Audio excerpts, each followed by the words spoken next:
श्रीलक्ष्मी श्रीमहालक्ष्मी क्षीरसागर कन्यका उत्तिष्ठ हरिसम्प्रीते भक्तानां भाग्यदायिनी।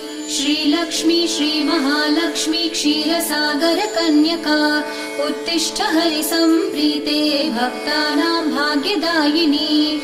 उत्तिष्ठोत्तिष्ठ श्रीलक्ष्मी विष्णुवक्षस्थलालये उत्तिष्ठ करुणापूर्णे लोकानां शुभदायिनी।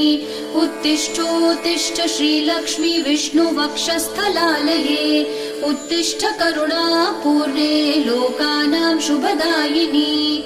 श्रीपद्ममध्यवसिते वरपद्मनेत्रे श्रीपद्महस्तचिरपूजित पद्मपादे श्रीपद्मजात जननी शुभपद्मवक्त्रे श्रीलक्ष्मी भक्तवरदे तव सुप्रभातम्।